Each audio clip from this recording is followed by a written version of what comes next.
बुधवार का दिन गणेश जी को समर्पित माना गया है और कहा जाता है कि जो व्यक्ति इस दिन प्रसन्न मन से विघ्नहर्ता की पूजा करता है, उससे जीवन से रुकावटें दूर होने लगती हैं, बुद्धि तेज होती है, व्यापार में स्थिरता आती है और घर में सुख समृद्धि का द्वार खुलता है।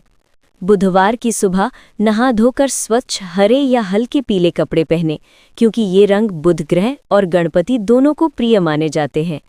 पूजा के स्थान को साफ करके वहां एक स्वच्छ चौकी पर लाल या पीला कपड़ा बिछाएं और उस पर गणेश जी की प्रतिमा या चित्र स्थापित करें।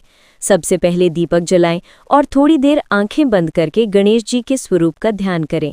मन में कहें, हे विघ्नहर्ता, आज के दिन मेरी बुद्धि में प्रकाश भरें और जीवन की सभी रुकावटें दूर करें। इसके बाद गणेश जी पर गंगा जल का छिड़काव करें, चंदन, अक्षत, दूर्वा और लाल फूल अर्पित करें। ध्यान रहे कि गणेश जी को दूर्वा बेहद प्रिय हैं, इसलिए 21 दूर्वा अवश्य चढ़ाएं। फिर मोदक, गुड़ या बूंदी का भोग लगाएं, क्योंकि ये भोग मनोकामना पूर्ति का संकेत माना गया है।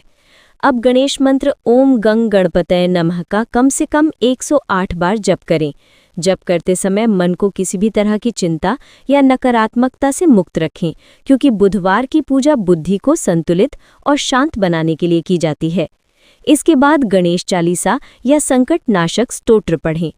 पूजा के अंत में गणेश जी से हाथ जोड़कर प्रार्थना करें कि आपके घर, व्यापार और परिवार की सभी बाधाएं दूर हों और जीवन सहज रूप से आगे बढ़ता रहे। अब बात आती है बुधवार के खास उपायों की।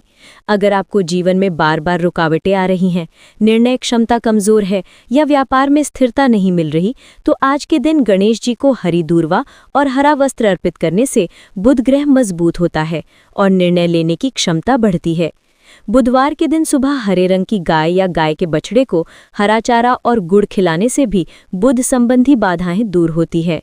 यदि आप व्यापार में लाभ चाहते हैं तो दुकान या ऑफिस में गणेश जी की पीतल की छोटी प्रतिमा लाकर बुधवार के दिन स्थापित करें। पूजा करके थोड़ा सा सिंदूर प्रतिमा के चरणों में लगाएं और अपने खाते बही या व्यावसायिक किताब में डालें। इससे व्यापार में रुकावटें कम होती है। अगर शिक्षा में मन नहीं लग रहा, याददाश्त कमजोर है या इंटरव्यू परीक्षाओं में बार बार बाधा आती है, तो बुधवार को ओम वक्रतुंडाय हुं मंत्र का 108 बार जप करना बेहद लाभदायक होता है।